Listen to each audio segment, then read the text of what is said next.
দর্শক, স্বাগত এবার ট্রাভেলস এন্ড ইনফরমেশন থেকে।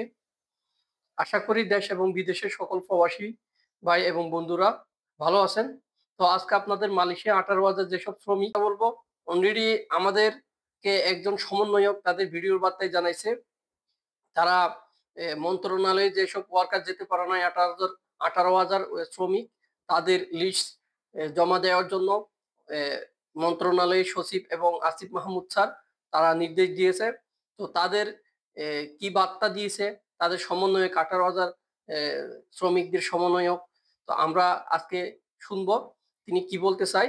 তো আপনারা যারা এই সমন্বয়কের তথ্যগুলো দিবে আপনারা দ্রুত আপনাদের পাসপোর্ট নাম্বার, নাম, এজেন্সির নাম, আরএল, মোবাইল নাম্বার সবকিছু দিয়ে দ্রুত আপনারা লিস্ট জমা দিবেন, যাতে আপনারা এই দ্রুত কাজ আপনাদের শুরু করতে পারে মন্ত্রণালয় তার জন্য সহযোগিতা করবেন। আসিফ নজরুল স্যার এবং তার একান্ত সচিব সরওয়ার আলম স্যার তিনি আমাদেরকে আশ্বস্ত করেছে যে মার্চ এবং এপ্রিলের মধ্যে মালয়েশিয়া পাঠাবে। তারা আমাদেরকে এই 2 মাসের মধ্যে মালয়েশিয়া পাঠাবে এবং ওনারাও আমাদের থেকে কিছু সহযোগিতা চেয়েছে। সেগুলো হলো আমাদের তথ্য। সেই তথ্যগুলা কি? সেই তথ্যগুলা হলো আমাদের নাম, আমাদের মোবাইল নাম্বার, আমাদের এজেন্সির নাম, আমাদের এজেন্সির আরএল নাম্বার এবং আমাদের ঠিকানা। এগুলা দিয়ে আমরা তাদেরকে সহযোগিতা করব। এবং আসিফ নজরুল স্যার এবং সরওয়ার আলম স্যার আমাদেরকে নিশ্চয়তা দিয়েছে যে মার্চ এবং এপ্রিলের মধ্যে আমাদের পাঠাবে। এবং এই তথ্যগুলা যখন আমরা সেখানে দিব, এই তথ্য অনুযায়ী তারা কাজ করবে। এই তথ্য অনুযায়ী মালয়েশিয়া গভর্নমেন্ট যারা এই দায়িত্বে আছে তাদের কাছে তারা লিস্টগুলা দিবে।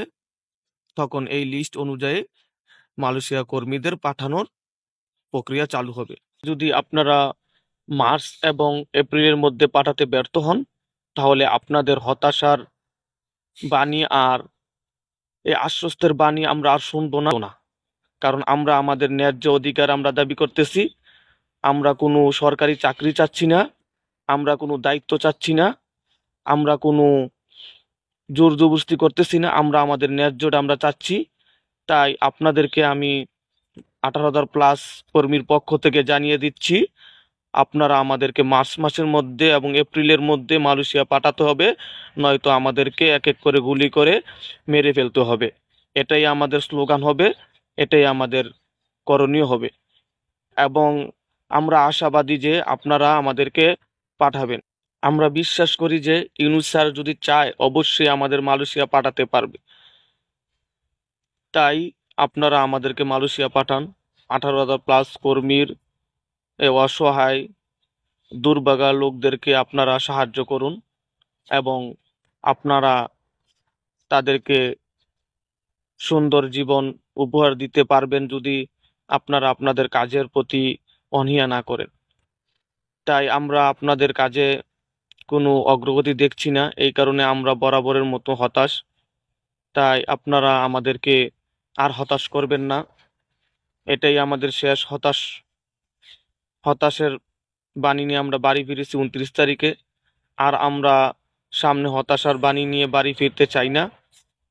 এবং যদি আপনারা বরাবরের মতো ব্যর্থ হন, তখন আমরা জীবন দিতেও দ্বিধা করব না। আমাদের স্লোগান থাকবে, হয় মারবি নয়তো মালয়েশিয়া পাঠাবি, হয়তো মরবো নয়তো মালয়েশিয়া যাব। এই স্লোগানগুলো আমাদের থাকবে। তো দর্শক, আপনারা শুনলেন তিনি বলতে চাইছেন তাদেরকে আশ্বস্ত করা হয়েছে 2বার। তারা মানববন্ধন করার পরে মন্ত্রণালয়ের সামনে তারা এইবার হতাশ হতে চায় না। তারা 18,000 শ্রমিকদের ব্যাপারে খুব দ্রুত যাতে মন্ত্রণালয় একটা দ্রুত সিদ্ধান্ত নিয়ে তাদেরকে মালয়েশিয়া পাঠানোর ব্যবস্থা করে